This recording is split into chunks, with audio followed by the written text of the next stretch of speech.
This is a fan-generated show. If you would like to support us, please go to jamieglazov.com, and also don't forget to subscribe to our YouTube channel.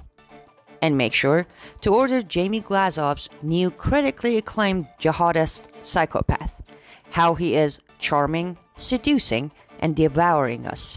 All your support is greatly appreciated. Good evening. Welcome to the Glazov Gang. Tonight, the BLM Antifa Riots, an adolescent tragedy in motion. With us this evening, James Patrick Riley, a farmer and television producer. James, welcome back to the Glazov Gang. Great to be here, Jamie. Thank you. So, Jim, I've been, as always, reading your Facebook, and you've got such profound insights on there that I had to get you on again. And I've been thinking about a lot of this too. You know, sometimes when I see these Antifa mugshots, yeah, there's something not altogether right here. And even when you see these Antifa women and men, if that's what maybe we can call them, I guess maybe that's politically incorrect for me to say, but when they're screaming and they're full of rage at this police officer, I'm always thinking, yeah, there's something else going on here. And you talk about this adolescence in motion. You talk about the sullen self-righteousness, the obscenity and ignorant zeal, to quote you. Something is not altogether right here, right, Jim? Yeah, I was just at an event on Tuesday in Redland, suburb, not Portland or Los Angeles or San Diego. And these are mostly kids, 18 to 24 years old, white women mostly. I mean, there was a few blacks, and I was curious because even members of my extended family were very touched, I mean, very moved by the image of George Floyd, you know, in a chokehold to death, basically, and who wouldn't be? But I think that this particular movement has harnessed a rage or resentment in particularly young white women that they feel, you know, their maternal instincts are misdirected. They feel as though they have to protect someone, and that's all good stuff. There's no problem with fighting police brutality. But I think it's given them a meaning for an agenda that's very destructive, ultimately, obviously. I mean, when someone signs on to fight police brutality, I don't think they're signing on for the destruction of the nuclear family. I don't think they're signing on for reparations or a total reordering of our economy. And yet a lot of these young women are taking the knee for this. Absolutely, Jim. You know, I've read some of these fascinating studies, these psychological studies of a lot of these leftist women who haven't had children, don't have families. And of course, this doesn't mean in all cases or whatever. We're talking about the leftist ideology combined with not having kids and what happens to the maternal instincts. And it's fascinating, some of the studies I was reading, that the Muslim refugees, for them, become their cubs that they have to protect from Trump. And it's incredible where these pathologies begin to go with leftists. And of course, a lot of this is not allowed to be said anymore. But Jim, when we see the mugshots of these people and we see their behavior, there is something, even though people joke about this, there is something interconnected here with, I'm not sure if a lot of these people actually pay rent, that they have their own fixed address, that they have careers. Now, don't get me wrong, I'm sure a lot of them do, because as we know, even the wealthy can be leftists. But something pathological in their characters, correct? Yeah, I think there's a lack of meaning. My nephew is in a PhD program at Baylor, and he quoted George Orwell, and it was fascinating. He said that you know, leftists make the mistake of thinking that everyone wants a home, they want a house, they want creature comforts, but really what they want is meaning. You know, and the greatest dictators in the world, Hitler, Stalin, Mao, basically said, you will sacrifice, you will pay the price, you will go out on the barricades, and you will march for a better world. And I think what happens is these weird movements, these weird campaigns, give them meaning in a way that they're not getting from the church, from the academy, from their families, basically. And so it's really, I don't think it's an impulse just for creature comforts. It's a movement for justice. And I think we all want justice. But they're taking one incident,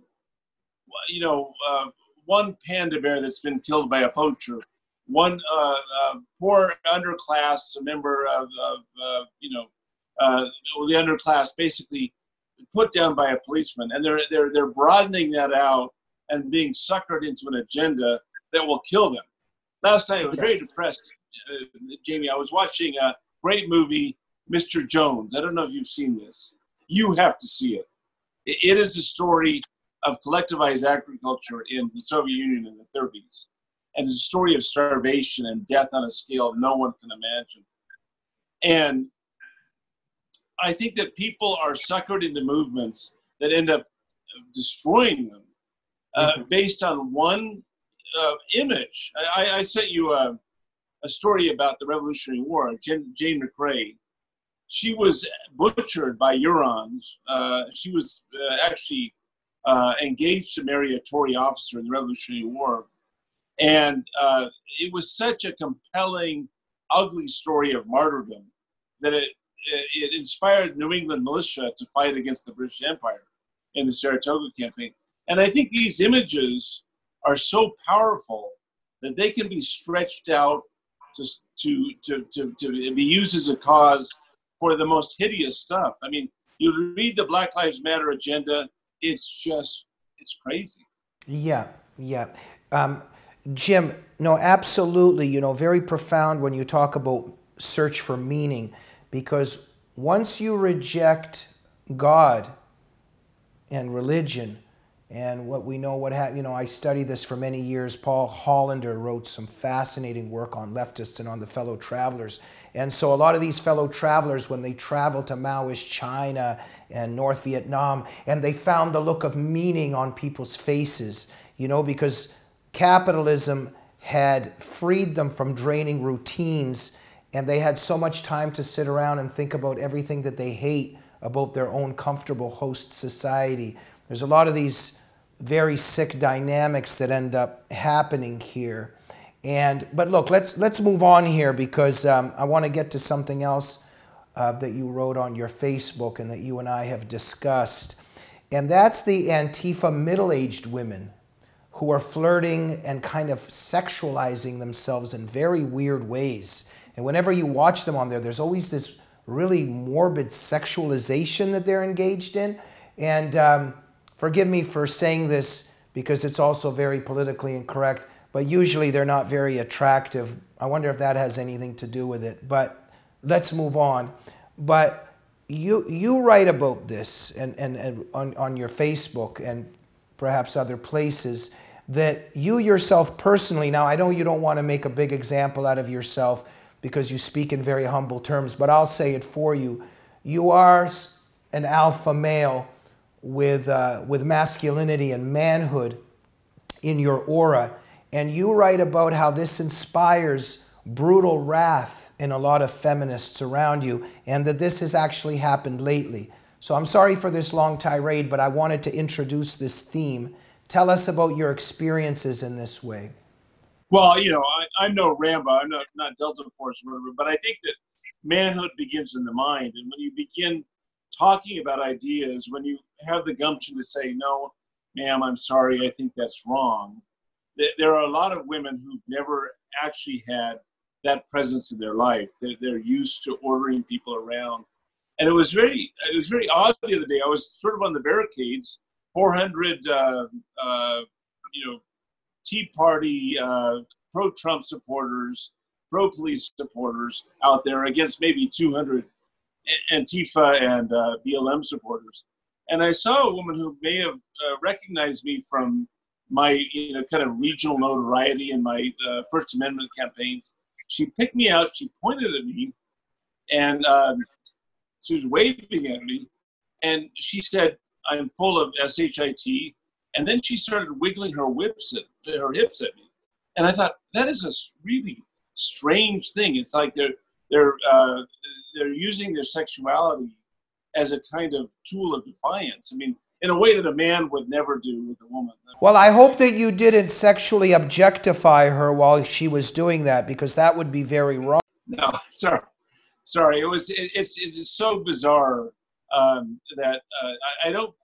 As I said in my email, I don't quite understand what's going on with that. I think that the biggest problem that the awkward problem that we can't discuss on this issue, and everyone is afraid to discuss it because they'll be accused of racism, and I've been accused so much that I'm not afraid anymore. But the reality is that blacks in America are involved in a lot of violent crime. It's just disproportionate. 52% of homicides, 12% of the population. So it's very likely, as a result of that, for whatever reason, they're going to have encounters with the police more than other subgroups in the American culture. And that's a very, very difficult thing to talk about, but it gives people kind of a victim narrative to tell. They can say, oh, we're beset upon the police. When great intellectuals like, Thomas Sowell and Coleman, can't remember his last, they basically been saying, look, there are problems with the black demographic with respect to violence. And so when you have more encounters with the police, you're going to have more, arrests and everything else. And so this can't be talked about. Right. So just a second, Jim, we've interweaved two themes here, both very important, crucial. And I want to get to that because what you're talking about is just the statistics of interaction between members of the black community and the police. And so things are going to happen because of that, and statistics are just statistics. But I just want to just very quickly end on that one thing in terms of these leftist middle-aged women in Antifa and these rioters, because what I was saying and you were saying, maybe we didn't connect it right away, but when you were even saying how that woman was sexualizing herself to you, and we see this in all those protests, even though we're not allowed to discuss these things, there's somewhere on one level, because the left has been taught, the leftist radical feminists have been taught to hate males, to emasculate males, and also just to be around. Most of these women, and also in my experience when I've observed this particular community of leftists, there's usually a lot of soy boys and simps around, if we can put it that way. And the woman, the kind of leftist woman and women who have these weak men always, there's a misery in them. They've been taught that they need to emasculate males, but there's going to be a misery if you don't have masculinity on many levels around you if you are a female. So this is very politically incorrect, but we're tying this together here in that these Antifa women that are just in a rage, there's something lacking in their life in terms of a strong man in their life. And maybe they're also have robbed themselves of real intimacy, physical included, and we want to keep this conversation PG, but we're getting the idea here. And that this manifests itself in very pathological ways. So when they are not around their soy boys and simps anymore, and they see you, they get confused because they're attracted to the strong male, but they've been told not to be, but it comes out in a pathological way. Could you just speak on that for another minute or two? Well, I think that in terms of maturity, I think that men and women go through a phase. I'm quite certain it's true that young men, when they mature, they eventually get over the fact that lots of women are going to reject them. I mean, it's just a fact of life. And women eventually come to terms with the fact that men can pursue their careers with a singularity that they can't because they're dividing motherhood and careers, basically. And we have these resentments that build up between the sexes. And mature people, I've noticed in my post-30s life that most of the women who are my friends, they love men. They love men for being men. And most of the men who are my friends, they love women for being men, for being women. And so when you haven't reached that level of maturity, and you're confused and you're embittered by what the other gender can do, then what happens is that you're perpetually resentful of the other sex, the other real sex, the cis sex, so to speak. They actually don't know what to do with it because they are attracted to it, but they haven't reconciled themselves to the sacrifices you make, being one or the other. I have to make a living. My wife has to raise the children. These are traditional roles that make you happy. One of the things, you've got to watch this movie, Jamie, because this Russian peasant tells the English reporter, men came in and they tried to change God's laws, and we all starved. And that's what we're up against. We're against people who are in enmity to God. They can't bring themselves to submit to him. And so they try to change the order of the world. And eventually people end up eating each other. They end up starving each other, destroying each other. And it all begins with submission to God, but also submission to what he made us, men or women. Right. Very profound stuff there, Jim. All right. Should we still be very indignant and upset at the lack of inequality which we see in how few men can give childbirth? I think until there's statistically equality on that level, the world will be an unfair place, right? Yeah, it's absurd to have to even mention it, but the reality is there are burdens with each gender, and when people don't accept those burdens and surrender them, happily surrender them, they end up being miserable. And I see that on the street out there. These are 18 to 28-year-old women who are putting off their motherhood, putting off a relationship, trying to build a career, and they're miserable.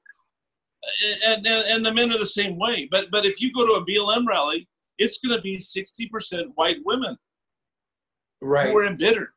Right. So let's finish off today, Jim, overall, in terms of, there's something here in terms of the left in general, that the leftist belief in general, it's an infantilism. It's a fairy tale world. It's a fantasy world. Just one example off the top of my head, I have a buddy of mine, he used to be a leftist. He said, I was a leftist, and then I became the superintendent of a building and had to start dealing with people, and my leftism disappeared within about 6 days. So when we enter the world, those people who are familiar with the planet Earth and are honest about what they see in human nature, it's difficult to remain a believer in the progressivism of the left, right? Well, it's like the old story about Jane Fonda when she started her workout, her gym, basically. She became an instant capitalist when she had to hire people, when she had to make a profit, when she had to pay rent. And I think it actually explains a lot about this COVID era, because people who don't have to run a small business actually pay the bills, actually be ready when the public authorities allow us to open our businesses back up with all the insurance payments. And unless you've actually done that, been independent of a salary from a corporation or the government, you just don't know what's required. Absolutely. Jim, thank you for coming on the Glazov Gang again. Thanks for having me. I'm honored to be in the company of Bevel and Beatty. That's just amazing. I heard that you've been boasting that you are on the same show that Bevel and Beatty has been on. That's the way you phrase it, right? She's amazing. I love her. Right. Wonderful, wonderful, wonderful hero in our modern time. Jim, thanks for coming on. You're a hero too, Dr. Glazov. You know what? I like those compliments. I like conversations like that. Jim, we'll see you soon, okay? All right. We'll see you, Jamie. Thank you. We'll see you on the Glazov Gang very soon. Good night.